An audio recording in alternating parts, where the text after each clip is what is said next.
Tous ceux qui font l'actualité sont en direct sur France Bleu Saint-Étienne-Loire. France Bleu Matin, 8h32 et Sandrine Morin, votre invitée ce matin, c'est Maître Buffard, c'est l'avocat de la famille de la jeune femme décédée au CHU de Saint-Étienne, une famille qui vient de porter plainte et qui estime que le SAMU n'a pas tenu son rôle dans ce dossier. Bonjour Maître Buffard. Bonjour. Vous avez rencontré hier soir, vous étiez encore avec eux, les proches de cette femme enceinte décédée début mars. Ils ont porté plainte hier matin au commissariat de Firminy. Quelle est précisément leur version des faits? Qu'est-ce qu'ils disent de ce qui s'est passé dans ce dossier? C'est très simple. Ils expliquent que, alors que cette jeune femme a été atteinte d'un malaise, elle était enceinte.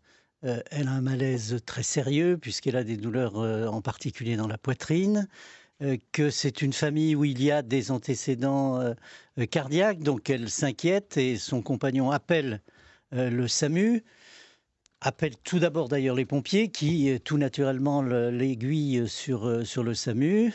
Il se retrouve en contact avec le régulateur du SAMU, il explique la situation, le régulateur demande à avoir accès directement à la personne qui est souffrante. Elle explique sa situation et pour toute réponse, on lui conseille de voir soit son médecin traitant, soit d'appeler SOS Médecins. Voilà, alors que de toute évidence, on est en présence de quelqu'un qui présente des troubles graves et qui nécessite sans doute une intervention rapide. La clé dans ce dossier, c'est sans doute, évidemment, les enregistrements. Maître Buffard, est-ce que vous avez pu les écouter, ces enregistrements ? J'ai effectivement entendu un enregistrement. La famille de la malheureuse victime y a eu accès puisque elle a été reçue par les services hospitaliers et il ressort de ce que j'ai entendu qu'effectivement il est bien mentionné qu'il y a un problème cardiaque, qu'elle a mal au cœur, qu'elle a de violentes douleurs dans la poitrine et que apparemment ça n'alerte pas le régulateur du SAMU. Hier, dans Studio, à votre place, le responsable du SAMU était là, clairement choqué de ces accusations. Je vous laisse écouter ce que disait hier matin François Giraud, donc responsable du SAMU. On est à deux doigts de la malveillance quand on prétend que les symptômes d'un malaise cardiaque étaient évidents au premier appel. C'est loin d'être le cas. Je ne peux pas, bien entendu, me libérer du secret médical pour vous délivrer le contenu de ces enregistrements.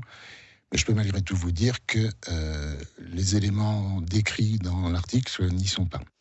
Vous répondez quoi à ce mot de malveillance? C'est fort, hein, malveillance. Il vous vise, vous. Il vise aussi la famille. Vous dites quoi, Maître Buffard? Il vise la famille. Je vous rappelle qu'un avocat représente les gens qu'il défend et que personnellement, je n'ai naturellement rien contre le SAMU, dont je salue le travail permanent au service des gens qui sont dans la difficulté.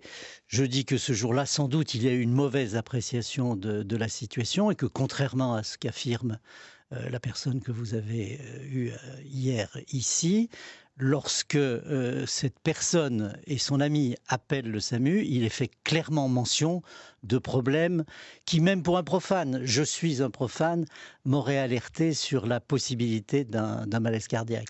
Et visiblement, le parquet vous entend puisqu'une enquête est ouverte depuis hier soir. Oui, c'est logique. À partir du moment où une plainte est déposée, le parquet a ouvert une enquête préliminaire qui peut d'ailleurs déboucher sur l'ouverture d'une information pour non-assistance à personne en péril, pour homicide involontaire. C'est encore une fois l'enquête qui démontrera si des fautes ont été commises, à quel niveau d'ailleurs, et qui est responsable. L'avocat de la famille de la jeune femme décédée au CHU de Saint-Étienne, Maître Buffard, est l'invité de France Bleu Matin. Une des questions qui se pose évidemment dans ce dossier, c'est celle du timing. On est en pleine affaire Naomi, cette jeune femme décédée à Strasbourg en décembre. On a entendu son appel au SAMU et la manière dont la renvoie l'opératrice. Des marches blanches ont eu lieu cette semaine. Est-ce que finalement, il n'y a pas une histoire de timing dans cette affaire? Est-ce que c'est choqué parce qu'on a entendu dans l'affaire Naomi qu'aujourd'hui, on a ce dossier à Saint-Étienne? Non, il n'y a aucun rapport. Il ne faut pas penser que ces gens déposent plainte parce parce qu'ils voient qu'une autre affaire s'est déroulée dans des circonstances similaires. Depuis le début, c'est-à-dire depuis début mars, ils sont en contact avec les services hospitaliers. Ils ont écrit, on leur a répondu. Ils ont rencontré, encore une fois, les responsables seulement la semaine dernière. Et c'est à partir du moment où ils ont considéré qu'effectivement, les explications qui leur étaient données ne correspondaient pas à la réalité, qu'ils ont souhaité consulter un avocat et déposer plainte. Mais il n'y a pas, je dirais, un effet réflexe par rapport à une autre affaire. Pour vous, il n'y a rien à voir. Rien à voir. Ces gens, depuis le début, demandent des explications. Et d'ailleurs, je veux insister là-dessus, ce sont des gens qui n'ont qu'une volonté, c'est que la vérité apparaisse. Ils l'ont dit d'ailleurs dans ce qu'ils écrivent au service hospitalier. Eux, ce qu'ils veulent, c'est la vérité, tout simplement. La mort d'un proche est toujours terrible. La mort d'une maman enceinte rajoute encore à la peine, à l'horreur. Votre rôle d'avocat, là, c'est de faire la part des choses entre la douleur de la famille et le dysfonctionnement. Il faut vraiment que là, on voit entre les deux ce qui s'est passé. Le rôle de l'avocat, c'est de servir encore une fois d'interface entre un justiciable, n'importe lequel d'entre nous qui a un problème, et puis la justice. Donc tout naturellement, c'est par mon intermédiaire qu'il s'adresse à la justice, et donc au procureur de la République dans un premier temps, éventuellement à un juge d'instruction, et finalement peut-être à une juridiction. C'est le processus normal. Et ce qui se joue là dans ce dossier, on parle beaucoup en ce moment des difficultés de l'hôpital, des manques de moyens. Vous pensez qu'il y a des explications à ce niveau-là dans la mort de cette maman ? Les explications, elles sont toujours les mêmes. Je pense que je me mets naturellement à la place des régulateurs du SAMU, je me mets à la place des services hospitaliers qui sont sans doute harcelés par des gens qui vont pas bien ou qui pensent qu'ils ne vont pas bien. Ceci étant, il y a un principe qui est un principe fondamental, qui est le principe de prudence. Lorsque quelqu'un alerte, me semble-t-il, des services médicaux en faisant état de souffrance ou de douleur qui peuvent nécessiter une intervention d'urgence, je pense que le principe de précaution veut qu'il vaut mieux intervenir tout de suite plutôt que de traiter à la légère la demande qui est faite. Merci beaucoup, Maître Buffard. Je rappelle donc que vous êtes l'avocat de la famille décédée au CHU de Saint-Étienne au mois de mars. Merci beaucoup. Interview à retrouver sur francebleu.fr. France Bleu Saint-Étienne-Loire.